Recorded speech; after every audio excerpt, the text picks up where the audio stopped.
लोग बताते हैं कि लालू जी के राज में बिहार ने अपराधियों का जंगल राज देखा है। आज की जो सरकार है, नीतीश जी की जो सरकार है, ये अधिकारियों का जंगल राज है। कि भैया लालू जी के राज में जो अपराधी था वो गन लगाकर लूटता था, नीतीश के राज में अधिकारी कलम लगाकर लूट रहे हैं। प्रमुख हो, जिला पार्षद हो, सबके अधिकारों को करीब करीब अधिकारियों ने, सरकार ने अपने हाथ में ले लिया है। पटना में बैठा हुए मुख्यमंत्री और मुख्यमंत्री के कार्यालय में बैठे हुए 4-5 अफसर ही बिहार के 13 करोड़ लोगों की तकदीर का फैसला कर रहे हैं। नमस्कार, लाइव सिटीज देख रहे हैं आप और मैं आपके साथ राजेश। जनसुराज के संस्थापक प्रशांत किशोर अपने 2 दिवसीय यात्रा पर जमुई में हैं। कल जमुई वो पहुंचे थे, कई कार्यक्रम उन्हें करना था, लेकिन उनकी तबीयत अचानक से बिगड़ गई, जिसकी वजह से उन्होंने कल के सारे कार्यक्रम को पोस्टपोन कर दिया था। और आज उन्होंने संवाददाताओं से बात की है, पत्रकारों से बात की है जमुई के सर्किट हाउस में। अपने संबोधन में उन्होंने कहा है कि बिहार में लालू यादव के टाइम में, उनके राज में, लालू के राज में अपराधियों का जंगल राज था और अब नीतीश कुमार के राज में अधिकारियों का जंगल राज चल रहा है। क्या कुछ कह रहे हैं प्रशांत किशोर, आप खुद सुन लीजिए। लोग बताते हैं कि लालू जी के राज में बिहार ने अपराधियों का जंगल राज देखा है। आज की जो सरकार है, नीतीश जी की जो सरकार है, ये अधिकारियों का जंगल राज है। चाहे आप जनप्रतिनिधि हैं, पत्रकार हैं या सामान्य व्यक्ति हैं, बिहार में सिर्फ और सिर्फ अधिकारियों की मनमानी है। जो कुछ वो कहेंगे वही होगा। जितनी जो जनप्रतिनिधियों की व्यवस्था है, चाहे वो वार्ड सदस्य हो, मुखिया हो, वार्ड समिति हो, प्रमुख हो, जिला पार्षद हो, सबके अधिकारों को करीब करीब अधिकारियों ने, सरकार ने अपने हाथ में ले लिया है। सत्ता और संसाधन का पूरी तरीके से केंद्रीकरण हो गया है। पटना में बैठा हुए मुख्यमंत्री और मुख्यमंत्री के कार्यालय में बैठे हुए 4-5 अफसर ही बिहार के 13 करोड़ लोगों की तकदीर का फैसला कर रहे हैं। तो ये बहुत बड़ी जो समस्या है, आप लोग भी देखते हैं, गांव चलते हुए लोग हमको बताते हैं कि नीतीश का जो आज राज है, इसको अधिकारियों का जंगल राज कहें तो कोई इसमें दिक्कत नहीं है, कोई इसमें अतिशयोक्ति नहीं होगी। लोग उदाहरण देकर भी बताते हैं कि भैया लालू जी के राज में जो अपराधी था वो गन लगाकर लूटता था, नीतीश के राज में अधिकारी कलम लगाकर लूट रहे हैं। लालू जी के राज में जैसे अपराधी किसी से डरता नहीं था, उसी तरह नीतीश के राज में अधिकारी भी किसी से डरता नहीं, वो पैसा लेगा ही लेगा। एक छोटा सा आपको उदाहरण दे रहा हूं, आप लोग डेली देखते होंगे, बिहार में दाखिल खारिज और रसीद कटाने में जिस लेवल का भ्रष्टाचार अभी हो रहा है, आज से 10 बरस पहले नहीं था। 10 बरस पहले हर जमीन की रसीद कटाने के लिए आपको पैसा नहीं देना पड़ता था, लेकिन आज स्थिति ये है कि राजस्व विभाग से जुड़े हुए कर्मचारी, जब तक आप उनको 2000 से 25-30 हजार 50 हजार पैसा नहीं देंगे, आपकी जमीन का दाखिल खारिज नहीं हो सकता है, रसीद नहीं कट सकता है। दूसरा जो शब्द है, सरकारी विभागों में फैला हुआ भ्रष्टाचार, करीब करीब ये सर्वविदित, सर्वमान्य है कि कोई ऐसा विभाग नहीं है, कोई ऐसा सरकारी काम नहीं है जो बिना पैसा दिए हुए कुछ न कुछ काम हो सके। नीतीश बाबू के पहले टर्म में 2005 से 2010 तक पहली बार बिहार के लोगों को ये लगा था कि ये जो खुदरा चोरी भ्रष्टाचार, इस पर अंकुश लगा था। लेकिन अभी सरकार में किसी भी विभाग में जाइए, चाहे आपको जाति प्रमाण पत्र बनाना है, आयु का प्रमाण पत्र बनाना है, FIR कराना है, पासपोर्ट का वेरिफिकेशन कराना है, कोई भी सरकारी काम कीजिए उसमें पैसा लगना ही लगना है।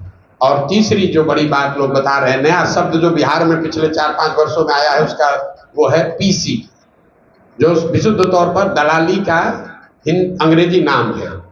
योजना चाहे केंद्र की हो या राज्य की, हर योजना में 10% से 40-50% तक PC कटेगा ही कटेगा। और बिहार में काम की व्यवस्था हो या ना हो, PC के काटे जाने और उसके बंटवारे की व्यवस्था बहुत सुंदर बनी हुई है।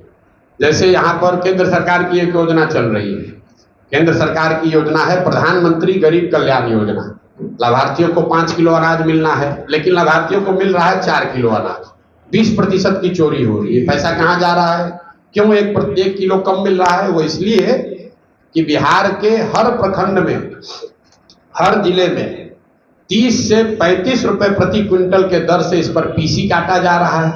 और ये PC कट कर विधायक, सांसद और अधिकारियों, जनप्रतिनिधियों के बीच में बांटा जा रहा है। ज्यादातर जगहों पर विधायक भी 6 से 8 रुपए प्रति क्विंटल के हिसाब से पैसा वसूल रहे हैं और ये पूरा काम करने के लिए बाजाब्ता यहाँ पर माफिया हो गया है।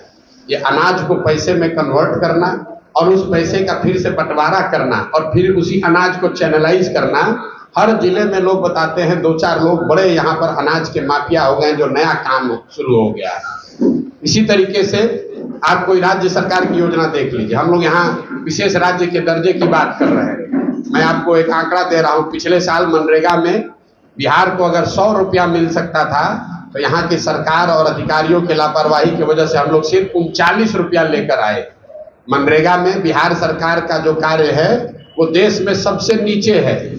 हम लोग का 39% ही पैसा हम लोग मनरेगा में लेकर आए।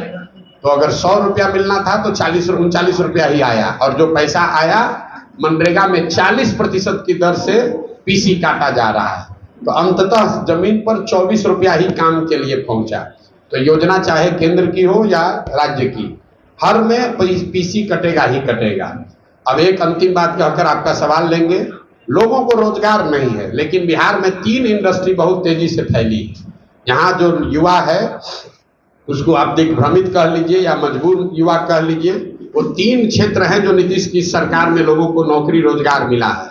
वो है शराब माफिया के साथ अगर आप काम, गैर कानूनी शराब का अगर आप कारोबार करना चाहते हैं तो गांव-गांव में 2-4-10 लड़के मिल रहे हैं जो शराब के गैर कानूनी काम में लगे हुए हैं। दूसरा है बालू माफिया।